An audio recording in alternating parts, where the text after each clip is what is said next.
कहना चाहता हूं, जिन भारत विरोधी और आतंकी संगठनों ने भारत माता के मस्तक पर हमला करके कई परिवारों के सिंदूर मिटाए थे, उन्हें भारतीय सेना ने ऑपरेशन सिंदूर के माध्यम से इंसाफ दिलाने का काम किया है। और इसके लिए आज सारा देश भारतीय सेनाओं का अभिनंदन कर रहा है। ऑपरेशन सिंदूर सिर्फ एक सैन्य कार्रवाई भर नहीं है, बल्कि भारत की राजनैतिक, सामाजिक और सामरिक इच्छा शक्ति का प्रतीक है। यह ऑपरेशन आतंकवाद के खिलाफ भारत की दृढ़ इच्छा शक्ति का और सैन्य शक्ति की क्षमता और संकल्प शक्ति का भी प्रदर्शन है।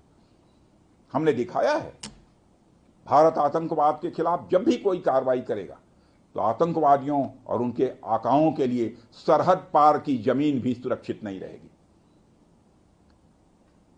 भारतीय सेनाओं ने ऑपरेशन सिंदूर को पाकिस्तान में मौजूद आतंकी ढांचा ढहाने के उद्देश्य से लॉन्च किया था। हमने उनके आम नागरिकों को कभी निशाना नहीं बनाया था, मगर पाकिस्तान ने न केवल भारत के नागरिक इलाकों को निशाना बनाया, बल्कि मंदिर, गुरुद्वारा, गिरजाघर पर भी हमले करने का प्रयास किया। भारतीय सेना ने शौर्य और पराक्रम के साथ साथ संयम का भी परिचय देते हुए पाकिस्तान के अन्य ठिकानों पर भी प्रहार करके करारा जवाब दिया है। हमने केवल सीमा से सटे सैन्य ठिकानों पर ही नहीं कार्रवाई की, बल्कि भारत की सेनाओं की धमक उस रावलपिंडी तक सुनी गई जहां पाकिस्तानी फौज का हेडक्वार्टर मौजूद है। मित्रों, भारत में आतंकवादी घटनाएं करने और कराने का क्या अंजाम होता है, यह पूरे विश्व ने उरी की घटना के बाद देखा, जब हमारी सेना ने पाकिस्तान में घुसकर सर्जिकल स्ट्राइक की।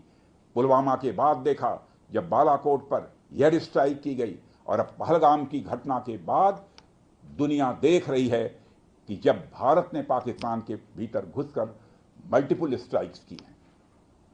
आतंकवाद के खिलाफ जीरो टॉलरेंस की नीति पर चलते हुए हमारे यशस्वी प्रधानमंत्री नरेंद्र मोदी ने स्पष्ट कर दिया है कि यह नया भारत है जो आतंक के खिलाफ सरहद के इस पार और उस पार दोनों तरफ प्रभावी कार्रवाई करेगा। यह हमारे प्रधानमंत्री जी ने स्पष्ट रूप से यह संदेश दे दिया है।